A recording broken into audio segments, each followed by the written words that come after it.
वैसे तो मेरे पति मेरा खूब ख्याल रखते थे, पर जब उन्हें गुस्सा आए तब वह अजीब इंसान की तरह पेश आने लगते और उनकी आवाज़ भी भारी हो जाती। मुझे लगता था कि शायद गुस्सा होने पर ऐसा बदलाव आता होगा, पर ऐसा कुछ भी नहीं था। उनके उस भयानक बर्ताव की वजह कुछ और ही थी।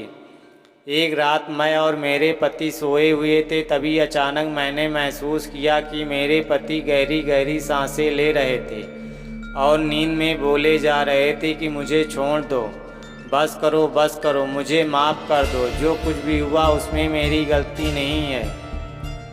यह सब सुनकर मेरे तो रोंगटे खड़े हो गए। मैंने उन्हें फ़ौरन जगा दिया और उससे पूछा कि क्या बात है, तुमसे क्या गलती हो गई थी और नींद में यह सब तुम क्या बड़बड़ा रहे थे। मेरे पति ने बात टालने की कोशिश की और वह बिना सफाई दिए सोने लगे। मैंने उनसे फिर से वही सवाल दोहराया। इस बार उन्होंने गुस्से में मुझे थप्पड़ मार दिया। यह पहली बार था जब उन्होंने मुझ पर हाथ उठाया था। उस रात मैंने ठान लिया कि इस राज का पता लगाऊंगी। अगले ही दिन सुबह मैंने अपनी सास को अपने पति की कसम देकर सारे राज उगलवा लिए। मुझे मेरी सास से मालूम पड़ा कि हमारी शादी होने से पहले मेरे पति की एक और जगह सगाई हुई थी और 3 महीने के अंदर ही वह सगाई टूट गई थी।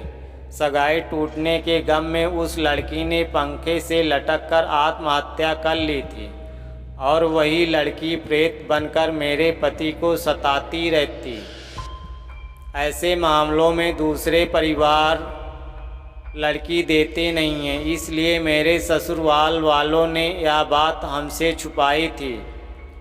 उसी रात मैंने अपने पति से खूब झगड़ा किया और मैंने तलाक लेने का मन बना लिया, चूँकि इतना बड़ा राज मुझसे छुपा कर हम सबको धोखा देकर मुझसे शादी की थी।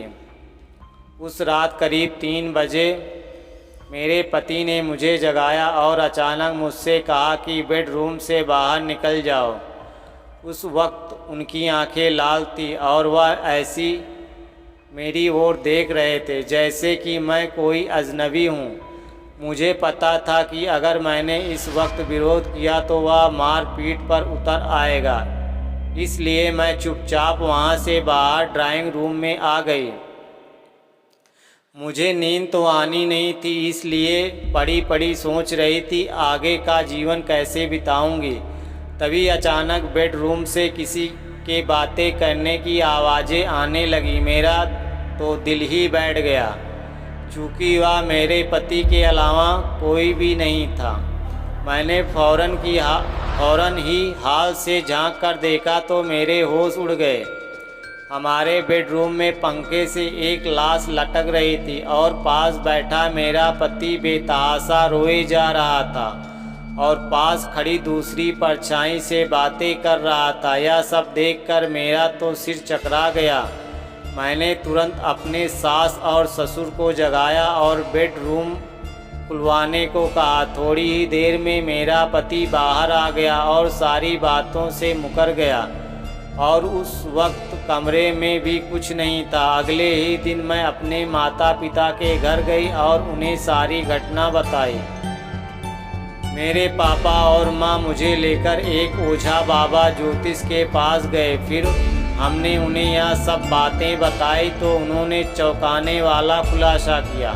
उन्होंने मेरे पति की कुंडली देखकर कहा कि जिस लड़की से उनकी सगाई टूटी थी वह आपके पति और ससुराल वालों से परेशान होकर मरी है और वह लड़की तभी से बदला लेने के लिए वही प्रेत बनकर मंडरा रही है।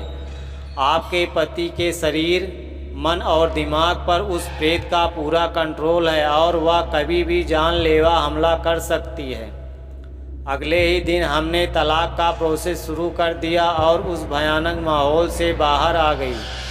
यह मेरी खुशनसीबी है कि मैं आज भी जिंदा हूँ, सलामत हूँ, क्योंकि मुझे तो ऐसा लगता था कि मेरे धोखेबाज पति और उनकी एक्स मंगेतर के लफड़े में कहीं मैं जान से ना जाती। हमारी कहानी अच्छी लगे तो प्लीज़ लाइक, सब्सक्राइब, कमेंट ज़रूर करें। धन्यवाद जी।